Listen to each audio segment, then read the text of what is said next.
Joining us today as part of our My Empowerment series, we have Dr. Sharon Buchalter, aka Dr. Sharon, a clinical psychologist with over 25 years of experience. Dr. Sharon is an award-winning published author and respected and highly sought-after newspaper and blog columnist. She has extensive experience in several areas, including relationships, self-help, and parenting, just to name a few.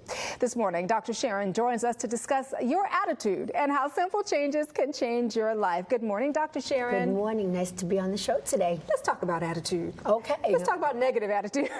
It affects a lot of people. I mean, I think we've all been guilty of maybe not being the best person we can be at some time or another. And I know in your book, Children Are People Too, you talk about being negative and having a bad attitude and how ultimately that can affect your future success, right? Yes, absolutely. In every area of your life, whether it's in your job, whether it's in your relationship with your mates or your children, if you have a negative attitude, that rubs off on other people. You know, you get up in the morning, we all have our negative days. You know, I've had it, you've had it, it's normal. But when you constantly have a negative attitude, you become toxic to others and nobody wants to be around you, and it's contagious. Negativity is contagious. It's funny, and so what I try to do is distance myself from those kinds of people because I just don't, you know, you don't want that to rub off on you. You don't want to be with the toxic people. You don't want to be with toxic people. And they don't want to be with you when you're toxic. We all... It's true, and we've all probably been there, done that. But what are some techniques then that we can use to overcome the negativity? Give us some examples. Well, the first thing you can do is, you know, you can actually see yourself in the position that you want to be in the relationship you want to be in.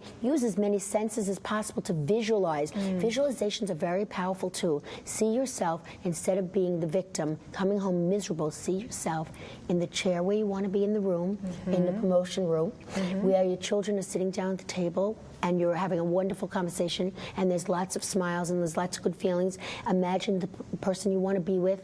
If that's somebody that you want to be with, imagine having good communications together. And that is a very powerful tool. Take each task and break them up into pieces so things don't become so overwhelming. And most of all, stay away from those toxic people. Those are really bad things. And try to catch ourselves every so often when we see ourselves being negative and saying, oh, it's because everyone else is not acknowledging me. No, it's always about us usually. Right. But what about when you're just not feeling it? I mean, there are those days.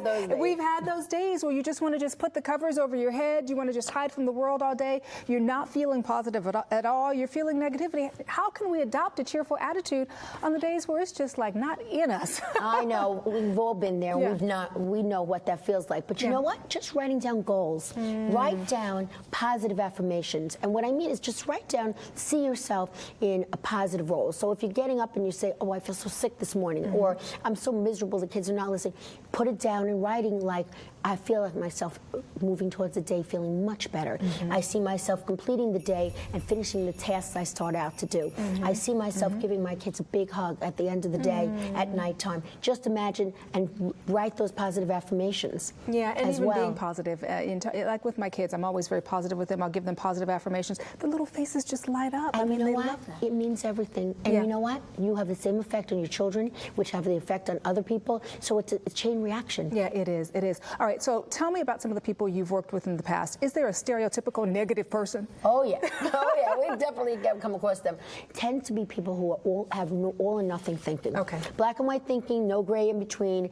Catastrophic thinking. If I do this, then that's going to happen. There's nothing's ever just black and white. There's always shades of gray. And people that happen to be negative people come in with an attitude like, or they're very fearful people, or they're rigid. They come, and you know, it's not their problem. It's not their fault. It's something that they've been taught, maybe, and they've had to adapt their whole life being that way, and they haven't seen it any other way. And I have a perfect example that I'd love to share with you. We had a little boy came into the office, and you know, he had terrible grades, and he was doing so poorly, and the mother and father had a tough love approach. Very normal. Parents say, you know, you got to do your homework. You're not getting good grades. And you know what? I asked them to just listen to what he had to say, and we provided a safe environment. Just snapping their fingers in a split second, they had to change attitude. And what did they find out about him? He was being bullied. Oh my goodness. And you know what? That's why he was so afraid to go to school. His grades fell. He was really depressed, very anxious. But the parents, by changing, being more open to listening and feeling for their child, rather than predetermining that he was lazy, really made a difference in everything. He became a better student. Their relationship became stronger, and it was a positive outcome. He did better in school. We came up with plans, and he was part of that plan. Oh. And Very it really made a nice. difference. Any final thoughts on having a positive mental outlook? Well, you know, a famous quote by Martha Washington is that we all must remember that it's not our circumstances that make a difference, it's our disposition and how we see ourselves. And we could all have a victory and an attitude adjustment every day and all be successful. Oh, I love that. Great way to end it, Dr. Sharon. Thank you so much for being with us this morning. Thank you for having me. Anytime. And for more information on Dr. Sharon and how you can change your attitude, simply visit her website at people2unlimited.com.